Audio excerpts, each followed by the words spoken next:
Migrants wait for access to request asylum in the U.S. at the El Chaparral port of entry in Tijuana, Mexico, Monday, April 30, 2018.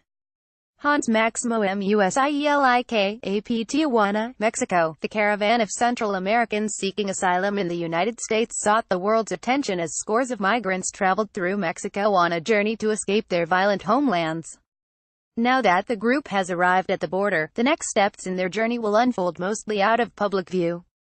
The caravan first drew attention in the U.S. when President Donald Trump promised that his administration would seek to turn the families away. The rest of the asylum-seeking process will happen slowly and secretively in immigration courts. Dan Kowalski, editor of Bender's Immigration Bulletin, said the public will probably see very little of the caravan cases, unless the applicant is represented and the attorney makes an effort to bring the client into the limelight. A total of 28 caravan members were accepted for processing Monday and Tuesday by U.S. border inspectors at San Diego's San Isidro crossing, an official with U.S. Customs and Border Protection said. The crossing, the nation's busiest, processed about 50 asylum seekers a day from October through February, suggesting the wait will be short. Under U.S. asylum practices, people spend up to 3 days at the border inspection facility before being transferred to a long-term detention center. An asylum officer interviews them for an initial screening, usually within a week or so, to determine if their cases should advance to immigration court, which can take several years. Courts often conduct business behind closed doors. Files are not public, and, unlike criminal or civil courts, access for journalists and others is limited.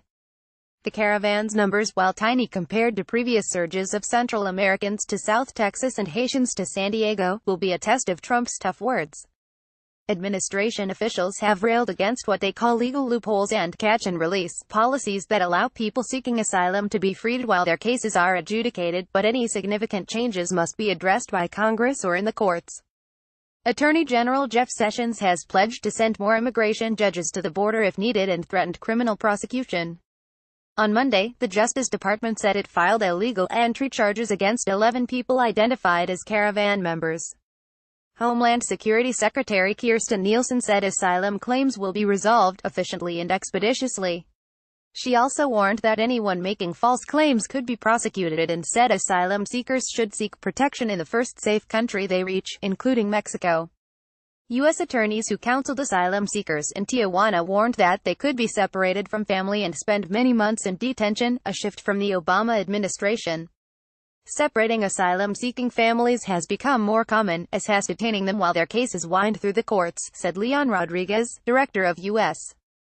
Citizenship and Immigration Service from 2014 to 2017, which oversees asylum petitions. The U.S. Immigration and Customs Enforcement Agency has limited beds in family detention centers and may also choose to release adults and their children while their cases wind through the system, often with orders that some of them wear ankle monitors.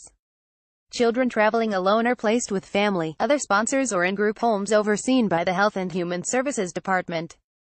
Nearly 80% of asylum seekers passed the initial screening from October through December, but few are likely to win asylum, which requires the petitioner to show well-founded fear of persecution on grounds of race, religion, nationality, political beliefs or membership in a social group. The denial rate for El Salvadorans seeking asylum was 79% from 2012 to 2017, according to Syracuse University's Transactional Records Action Clearinghouse.